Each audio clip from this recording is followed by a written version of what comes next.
Unpopular opinion? If you haven't told your crush you like them, that's actually on you. I know, but it's complicated. But the timing isn't right. But what if it ruins everything? That's not caution. That's fear wearing a costume. And before you come for me in the comments, I'm not saying you're a coward. I'm saying your brain has been feeding you excuses that feel like reasons. There's a massive difference. In the next 7 minutes, I'm going to prove it to you.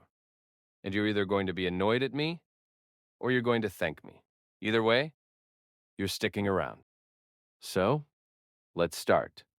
Approaching your crush isn't hard because you're awkward. It's hard because your brain is literally trying to protect you. There's this thing called rejection sensitivity, and Gen Z has it worse than any generation before. Why?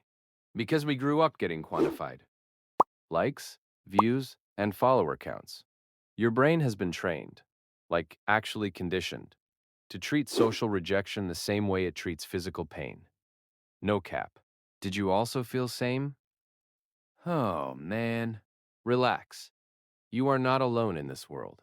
Studies show the same brain regions that fire when you break a bone, they fire when someone ghosts you.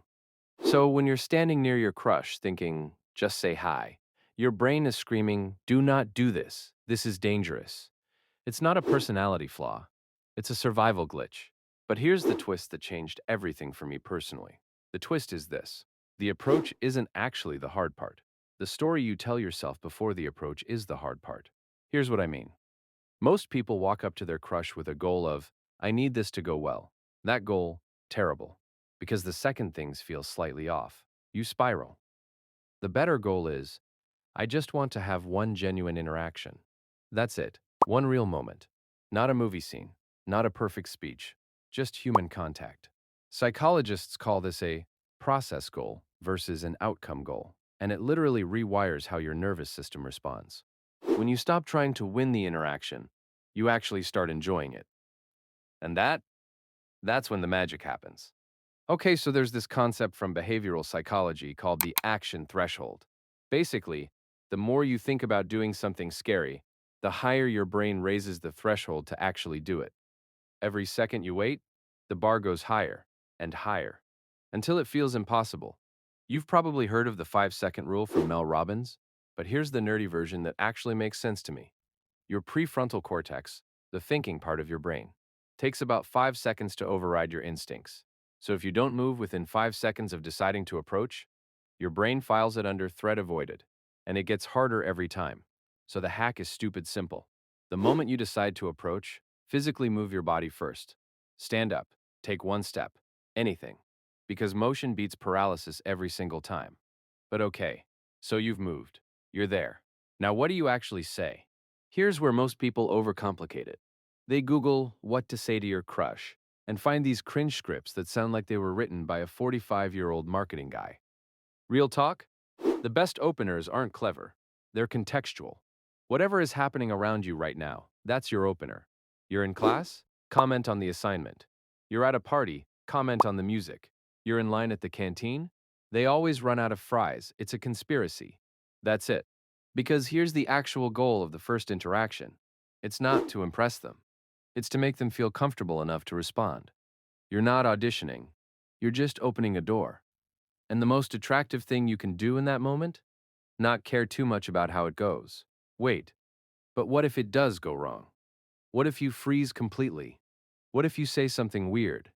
That's when things get actually interesting. Okay, I'm gonna be real with you for a second. I've embarrassed myself in front of people I liked. Multiple times. Once I literally said, you too, when someone said, enjoy your lunch, and then just stared at them for 3 full seconds. And you know what happened? Nothing catastrophic. They smiled. I smiled. Life continued. Because here's the uncomfortable truth that took me way too long to learn. The version of rejection you're terrified of, it almost never actually happens. Most people are too busy worrying about their own awkwardness to even register yours. There's actual research on this. It's called the spotlight effect. We consistently overestimate how much other people notice our mistakes. Remember the hook? I said your brain sees rejection as physical pain. But here's the flip.